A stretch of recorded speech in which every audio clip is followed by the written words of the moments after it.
Hey, how's everybody doing on this early Saturday morning? I know it's a Saturday morning because as of now it is almost quarter after 2 a.m. here.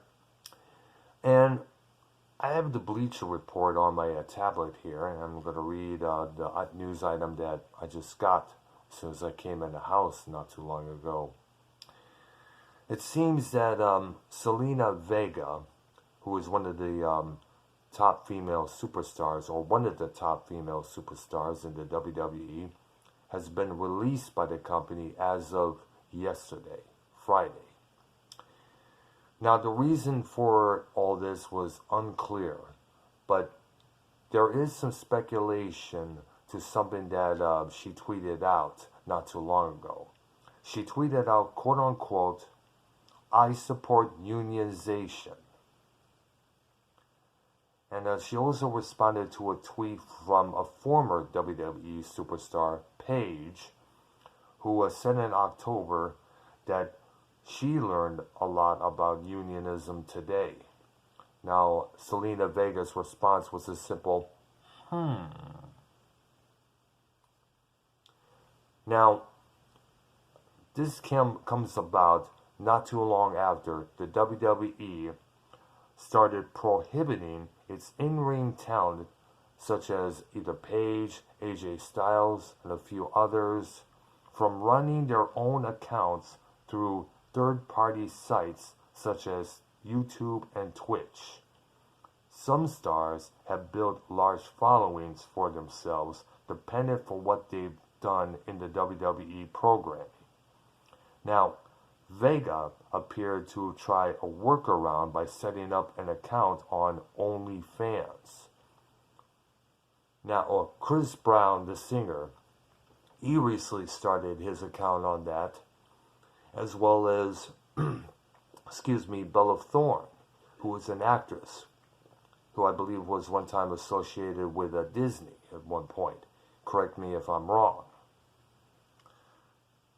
Now, for the critics of the WWE, the company's crackdown about third-party sites was another example of how it skirts significant influence over its performers, despite those performers being independent contractors.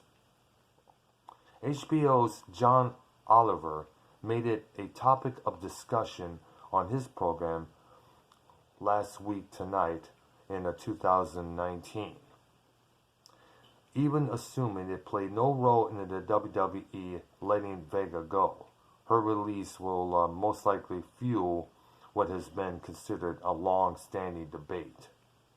Vega, who is 29 years old and married to Aleister Black, another WWE superstar,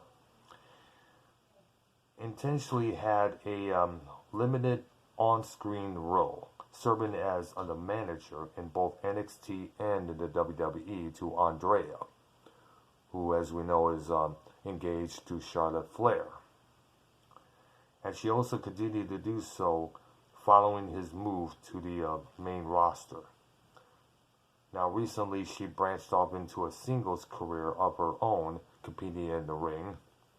She unsuccessfully challenged the current Raw Women's Champion, Asuka, to a match in the Clash of Champions this past September, which sadly she did not prevail there.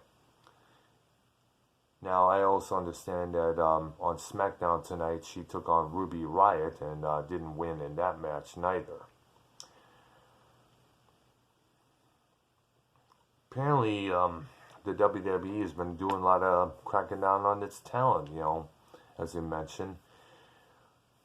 And I don't understand it, why. But it seems that Vince McMahon Jr. has a thing against unions. This kind of reminds me of a story I remember hearing back in the 1980s about Jesse the Body Ventura when he was working for that company, then known as the WWF, the World Wrestling Federation. He expressed in his book, Ain't Got Time to Bleed, that wrestlers don't really get no benefits. You don't get no hardly any insurance, and all that stuff there. You just earn your pay, and that's about it.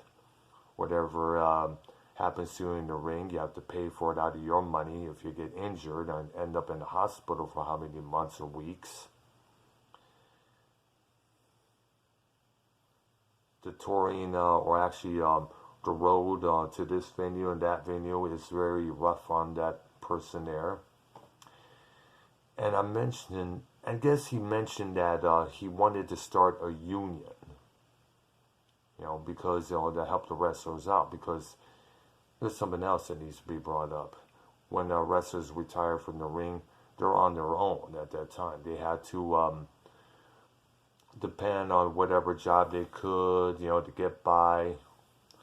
And this was way before, WWE started its Legends contracts, where they just make appearances here and there at Comic-Cons, conventions, or any other events happening. Whether it's an independent wrestling show, you could see either Ric Flair or some other legend, Harley Race if he was still around, or Bruno Sammartino as well if he was still alive, sign autographs, and all that good stuff there. Now, here's the kicker about the story I just mentioned. Hulk Hogan, who at times was friends with Ventura, got wind of this, and apparently he snitched to Vince McMahon. Vince McMahon wanted to confront Ventura about it, which Ventura said, I don't know about it. I don't really understand. I never heard about this myself there, And apparently that's what led to the breakup of Hogan's and Ventura's friendship there. So, we'll have to wait and see what goes on after this here. That's all I wanted to report for now. I'm Dr. Earl. Thank you for watching. Subscribe to my channel. Hit that like button and leave some comments below. You'll have a good one, alright?